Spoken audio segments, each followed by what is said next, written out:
తింటే గారెలే తినాలి, వింటే మహాభారతమే వినాలి అంటారు. ఎందుకో తెలుసా? మహాభారతం చదివినా చదవకపోయినా అందరూ వినే ఉంటారు కాబట్టి అందరికీ తెలుసు అని అనుకుంటాం. కానీ మనకు తెలియని మహాభారతం చాలా ఉంది. భారతంలో మనకు ధృతరాష్ట్రుడు, పాండురాజు అందరికీ తెలుసు. కానీ చాలామందికి తెలియని పేరే విదురుడు. విదురుడు చాలా తెలివైనవాడు. ఆయనకు శాస్త్రాలు, వేదాలు, రాజనీతి, పాలనా వ్యవస్థ గురించి మంచి జ్ఞానం ఉంది.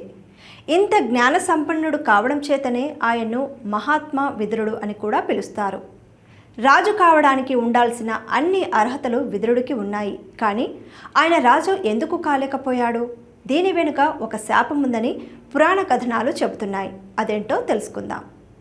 పురాణ కథనాల ప్రకారం విదురుడు గత జన్మలో మాండవ్య అనే సన్యాసి ఋషి ఉండేవాడు. ఒకసారి రాజదూతలు అతని ఆశ్రమంలో కొంతమంది దొంగలను పట్టుకున్నారు. వారికి ఆశ్రయం ఇచ్చాడనే నింద కారణంగా ఆ ముని కూడా శిక్షను అనుభవించాల్సి వచ్చిందే. తరువాత అతను నేరుగా యమరాజు దగ్గరకు వెళ్ళి, ఏ నేరానికి నాకు శిక్ష ఇలా పడింది అని అడిగాడు. దీనికి యముడు బదులిస్తూ, నువ్వు చిన్నప్పుడు ఒక కీటకం తోకలో సూదిని గుచ్చావు, దాని కారణంగానే ఈ శిక్ష విధించబడిందని సమాధానమిస్తాడు. యముడి సమాధానం విన్న ఋషి కోపోద్రిక్తుడయ్యాడు. ఆ తరువాత యముడితో, బాల్యంలో చేసిన ఇంత చిన్న నేరానికి నాకు ఇంత పెద్ద శిక్ష విధించబడింది. నువ్వు బానిస కుమారుడిగా భూమిపై జన్మించాల్సి వస్తుందని శపించాడు. మాండవ్య ముని ఇచ్చిన ఈ శాపం కారణంగా యమరాజు మహాత్మ విదురుడి రూపంలో జన్మించాడు. మహాభారతంలో వివరించిన కథ ప్రకారం సత్యవతి శాంతనుల కుమారుడు విచిత్ర వీర్యుడు. ఈయన అంబిక, అంబాలికలను వివాహం చేసుకున్నాడు. కానీ అతనికి పిల్లలు లేరు. అతను చాలా చిన్న వయసులోనే మరణించాడు. భీష్ముడు జీవితాంతం వివాహం చేసుకోనని ప్రతిజ్ఞ చేయడంతో హస్తినాపుర సింహాసనాన్ని ఎవరు అధిష్ఠిస్తారనే దానిపై సంక్షోభం తలెత్తింది. అప్పుడు సత్యవతి వేదవ్యాసుడిని గుర్తు చేసుకుంది.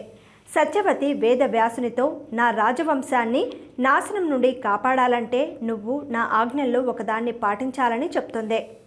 అంబిక అంబాలికల నుండి మీరు పిల్లలను కనాలని నేను కోరుకుంటున్నానని అంటుంది. వేదవ్యాసుడు సత్యవతి ఆజ్ఞను పాటించాడు.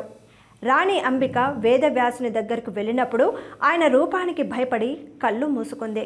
అప్పుడు వేదవ్యాసుడు సత్యవతితో, మొదటి రాణి నన్ను చూసిన తర్వాత కళ్ళు మూసుకుందని, దానివల్ల ఆమెకు గుడ్డి కొడుకు పుడతాడని అంటాడు.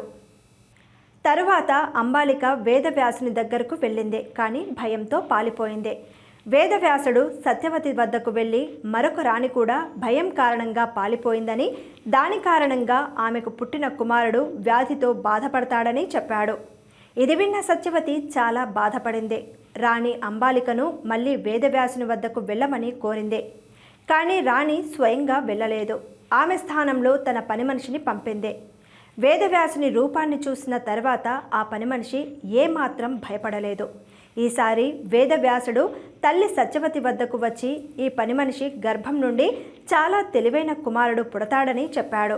దీని ఫలితంగా అంబికకు ధృతరాష్ట్రుడు అనే అంధకుమారుడు జన్మించాడు. అంబాలిక గర్భం నుండి జన్మించిన పాండు అనే కుమారుడు పుట్టినప్పటి నుండి వ్యాధులతో బాధపడుతున్నాడు. కానీ పని మనిషి గర్భం నుండి జన్మించిన విదురుడు మాత్రం తెలివైనవాడు కావడమే కాకుండా శాస్త్రాలు, వేదాల్లో కూడా జ్ఞాని అయ్యాడు. కానీ పని మనిషి కొడుకు అనే కారణంతో రాజు కాలేకపోయాడు.